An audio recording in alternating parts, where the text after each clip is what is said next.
Imam Ahmad bin Hanbal dalam bukunya Az-Zuhud meriwayatkan bahwa suatu hari Khalifah Umar bin Khattab radhiyallahu anhu berjalan di sebuah pasar.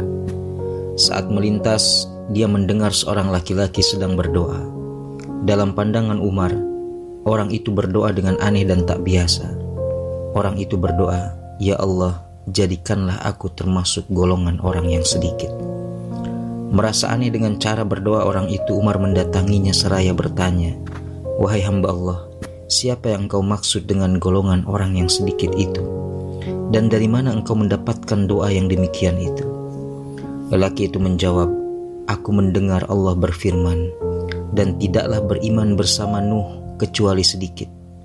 Kemudian pada ayat lain aku mendengar Allah berfirman, dan hanya sedikit dari hamba-hambaku yang bersyukur." Mendengar jawaban cerdas dari lelaki itu, Umar berkata, setiap orang lebih faqih daripada Umar. Banyak di antara kita pada zaman ini selalu larut dan hanyut dalam logika mayoritas. Kita merasa asing jika melakukan sesuatu yang mungkin dianggap melawan arus, melawan mainstream. Kita merasa asing dan terkucilkan jika masih bertahan dengan idealisme kita, cita-cita luhur kita. Kita merasa tidak nyaman jika harus berbeda dengan orang-orang sekitar yang larut dan terbenam dalam kesalahan kolektif yang dilegalkan. Korupsi kolektif kolegial, korupsi berjamaah.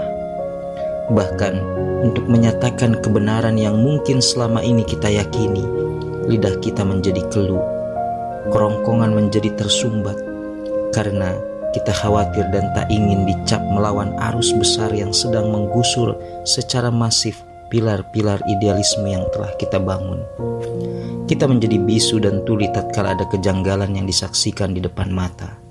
Kepekaan sosial, budaya dan politik kita menjadi tumpul dan lumpuh karena kita mengidap penyakit pro-mayoritas. Padahal kelompok mayoritas itu sedang berada dalam pusaran kezaliman.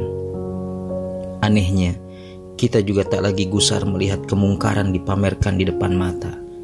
Mereka begitu pongah dan sombongnya mempertontonkan segala macam bentuk kemaksiatan.